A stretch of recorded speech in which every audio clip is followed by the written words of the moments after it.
سب سے بڑے مذہبی پیشوا کی حیثیت بھی رکھتا تھا۔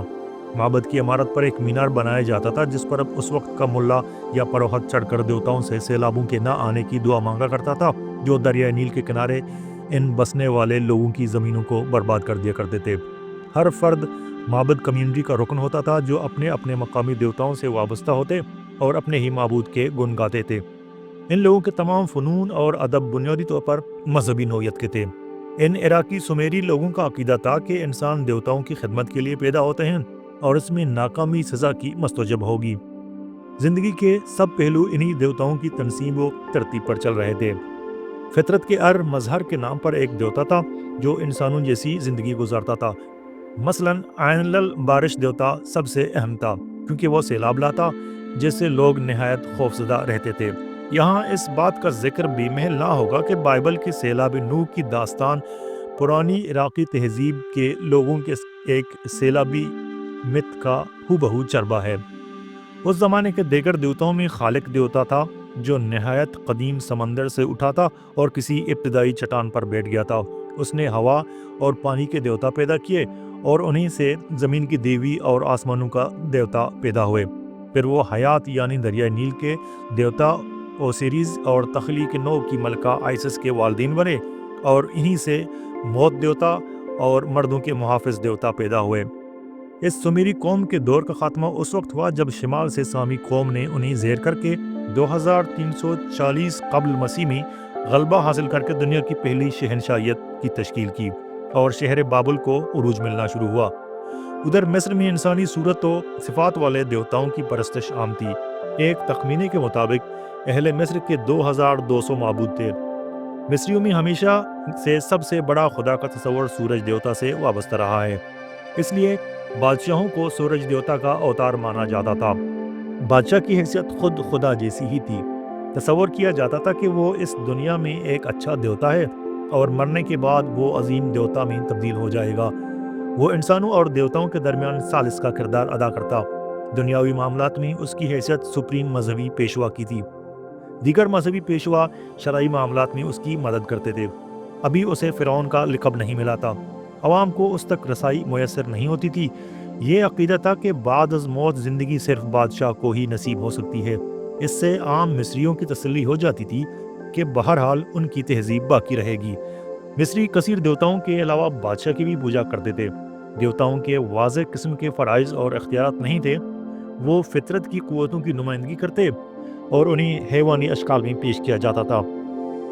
مصری تہذیب پہلی تہذیب ہے جس نے بعد از موت زندگی کا تصور دیا تھا۔ 2000 سال قبل از مسیح میں دیگر سیاسی اور اقتصادی حالات تبدیل ہونے کی وجہ سے دنیا مذہب میں بڑی اہم تبدیلیاں آئیں۔ مصری اس عقیدے پر پہنچ گئے کہ ایک خوشکن بعد از موت زندگی تک ان کی رسائی ہو سکتی ہے۔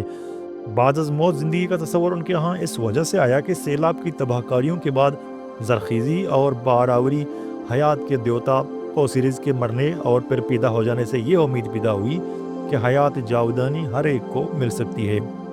یعنی حیات بعد از موت کا اولین تصور سیلاب میں تباہ ہونے، پھر سے کھیتوں میں زرخیزی و شادابی بحال ہو جانے اور موسموں کے لوٹ آنے سے پیدا ہوا۔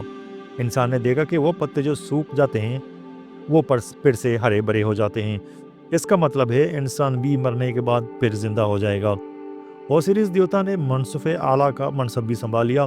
اس کی منشا و مرضی پر تھا کہ وہ جسے چاہے مقدس اور متبرک میدان میں داخل ہونے کی اجازت دے۔ ایسی تحریریں بھی وجود میں آنے لگیں جن میں با اخلاق اور راست باز زندگی کے اصول بیان کیے جانے لگے۔ 1400 سے 1200 سال قبل از مسیح میں دور کانسی کے بعد لوہے کے دور کا آغاز شرق قریب کی تہذیب میں ایک نقطۂ انقلاب کی حیثیت رکھتا ہے۔ وہاں ایک کنعان قوم ابھری۔ عہد نامہ قدیم کے بیان کردہ بہت سے واقعات انہی کنعانیوں کے اساطیری قصوں یا متس سے ماخوذ کیے گئے ہیں۔ کنعانیوں کا سب سے بڑا دیوتا ایل تھا۔ وہ اسے مادے سے بالکل جدا مانتے تھے اور یہ سمجھتے تھے کہ اس نے سب مادی چیزوں کو پیدا کیا ہے، لیکن ایل یا برتر ہستی کا تصور بعد ازاں پارا پارا ہو کر کثیر معبودوں میں منقسم ہو گیا۔ ان کے ہاں بال دیوتا کی بڑی اہمیت تھی جو زندگی اور موت کا دیوتا تھا۔ اس کا بت بیل پر سوار دکھایا جاتا تھا جو تولیدی قوت کا مظہر تھا۔ ان کا خیال تھا کہ زمین کی زرخیزی بال اور اس کی شریک حیات آستارتا دیوی کے جنسی اختلاط کے عمل کا نتیجہ ہے۔ چنانچہ زمین کی زرخیزی کو یقینی بنانے کے لیے وہ دیوتاؤں کے مقدس جنسی اختلاط کی نقل بھی کیا کرتے تھے۔ بال دیوتا کے لیے بچوں کی قربانی بھی دی جاتی تھی۔ یہ رسم اس تخیل پر مبنی تھی کہ پاک اور معصوم ہونے کی بنا پر ان کی قربانی دیوتا کا غصہ فروغ کرنے کے لیے زیادہ کارگر ہوتی تھی۔ گویا بچے کو خدا کی راہ میں قربان کر دینے کا تصور اس زمانے میں موجود تھا، جس کا پرتو ابراہیم علیہ السلام کے قصے میں بھی نظر آتا ہے۔ اگرچہ اسرائیلی انبیاء سختی سے ان قدیم مذہبی روایات کی مذمت کرتے تھے، لیکن اسرائیلی اکثر بال دیوتا کی طرف رجوع ہو جاتے تھے تاکہ ان کی فصلیں اچھی طرح اگ سکیں۔ دراصل اسرائیلیوں کا یہ عمل ان کے اور کنعانیوں کی ثقافت کے تضاد کا نتیجہ تھا۔ وجہ یہ تھی کہ اسرائیلی بنیادی طور پر نیم خانہ بدوش قبائل پر مشتمل تھے جو زراعت کے پیشے سے منسلک نہ تھے۔ چنانچہ اسرائیل کے روایتی تصور خدا کے ذمے ایسا کوئی فرض سرے سے موجود ہی نہ تھا جو زراعت سے متعلق ہو۔ جب اسرائیلی فلسطین میں کنعانیوں کے ساتھ مل کر سکونت پذیر ہو گئے اور انہوں نے بھی زراعت پیشہ اختیار کر لیا، تو اسرائیلی اپنے اچھی فصلوں کے لیے زرخیزی کے دیوتا بال کی طرف رجوع کرنے پر مجبور ہو جاتے، چاہے ایسا کرنے سے ان کا نبی ناراض ہی کیوں نہ ہو جائے۔ ادھر جہاں آج کل عراق ہے، وہاں اس دور میں میسوپوٹیمیا کی تہذیب تھی۔ یہاں سیلاب مصر کے مقابلے میں زیادہ آیا کرتے تھے۔ کبھی قحط، کبھی سیلاب اور کبھی بیرونی قوموں کے حملوں نے زندگی کو بڑا غیر یقینی بنا رکھا تھا۔ چنانچہ یہیں پر انسانی تاریخ کی سب سے پہلی سیلاب عظیم کی کہانی ملتی ہے، جب دیوتاؤں نے سیلاب عظیم کے ذریعے انسانوں کو ختم کرنے کی کوشش کی۔ ظاہر ہے اس وقت ان کے علاقے میں آیا ہوا کوئی بہت ہی تباہ کن سیلاب انہیں ایسا ہی دکھائی دیا ہوگا جیسے ساری دنیا میں سیلاب آ گیا ہو۔ انہیں کیا پتہ تھا کہ یہ زمین کتنی بڑی ہے اور دیگر مقامات پر بسنے والی انسانی تہذیبیں اس سیلاب سے قطعی طور پر محفوظ اور بے خبر ہیں۔ یہاں پر عقیدہ تھا کہ فطرت کی تمام قوتوں کے پاس مقدس طاقت ہوتی ہے۔ آسمان، طوفان، سورج، چاند، پانی، زمین اور دیگر سب مظاہر فطرت اپنی مرضی کے مالک ہیں، اور یہ سب مل کر اپنی اپنی کائناتی خدائی ریاستوں کی تشکیل کرتے ہیں، جن پر کائنات کے سب سے بڑے آسمان دیوتا انو کو برتری حاصل تھی، جو اپنے حکامات سے کائنات کے نظم و نسق کو چلاتا ہے۔ ان کے ہاں تقریباً 2000 دیوتاؤں کے نام ملتے ہیں۔ سب سے زیادہ مقبول عام آسمان کی دیوی تھی، جس کے فرائض میں جنگ، محبت اور زرخیزی کے معاملات شامل تھے۔ مردوک بابل کی شہری سلطنت کا دیوتا تھا جو آسمانوں کی حکمرانی کرتا تھا۔ ان کے مطابق بھی انسان دیوتاؤں کی خدمت اور عبادت کے لیے پیدا ہوئے ہیں۔ دیوتاؤں کے لیے قربانیاں دینا اور ان کی تعلیمات پر عمل پیرا ہونا انسان کا فرض اولین ہے۔ ان کے ہاں ایک ابدی زندگی کی خواہش پائی جاتی تھی۔ بادشاہ مقامی شہری دیوتا کا نمائندہ متصور ہوتا تھا۔ وہاں ایک رسم میں بادشاہ اور مندر کی مذہبی پیشوا عورت کی مقدس شادی ہوا کرتی تھی تاکہ ان کے جنسی اختلاط سے پودوں اور حیوانات کی زرخیزی و بارآوری قائم و دائم رہ سکے۔ 1750 قبل از مسیح میں بابل کے ایک بادشاہ حمورابی نے دعویٰ کیا تھا کہ اسے دیوتاؤں نے بلا کر کہا ہے کہ وہ زمین پر انصاف کرے، بدی اور بدمعاشی کا خاتمہ کرے تاکہ طاقتور کمزور کو کچل نہ سکے۔ گویا پیغمبری کا تصور بھی ابھرنے لگا تھا۔ وہ لوگ ابھی کسی انعام و اکرام کے ملنے کا تصور نہ رکھتے تھے۔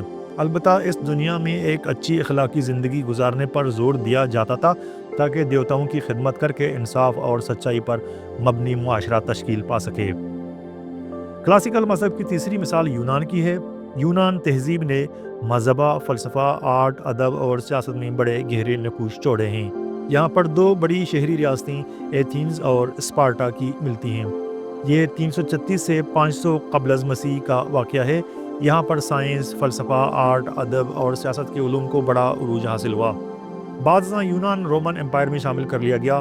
یونانیوں کے ہاں مقدس کتاب تو نہیں ہوا کرتی تھی، البتہ ان کے ہاں دیوتاؤں کے ادبی پائے کے بڑے بڑے شاندار اساطیری قصے یا متس پائے جاتے تھے، جن سے ان کے تفہیم کائنات کے فلسفے کو سمجھنے میں مدد ملتی ہے۔ یونانی دیوتاؤں کی سب سے بڑی خوبی ان کا انسانوں جیسا ہونا تھا، لیکن وہ غیر فانی، طاقتور، کمال حسن کے حامل اور مصائب سے ماورا تھے۔ یونانی دیوتاؤں کو دو قسموں میں تقسیم کر دیا کرتے تھے۔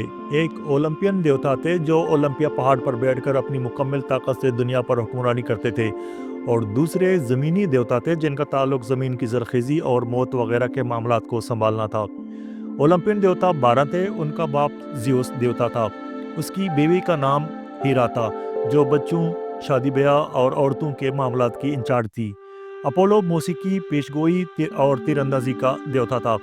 دوسرے یونانی دیوتاؤں میں سمندری دیوتا کنواری دیوی ڈیانا عقل و بصیرت کی دیوی تھی، اس کے ذمہ جنگلی جانوروں کی رکھوالی بھی تھی۔ دیگر دیوتاؤں میں اجناس کی دیوی، جنگ کا دیوتا، حسن و محبت کی دیوی اور آگ دیوتا وغیرہ شامل تھے۔ یونانیوں کے عقائد کے مطابق معبود اکبر زیوس دیوتا نے انسانوں کو پیدا کیا اور وہ ان کے اچھے برے اعمال کا مشاہدہ کر رہا ہے۔ دیوتا انسانی زندگی میں مداخلت کرتے ہیں، وہ آپس کی لڑائیوں اور جنگ و جدل میں ملوث ہوتے۔ مختلف دیوتا ایک دوسرے کی حمایت میں گروہ بندی بھی کرتے تھے۔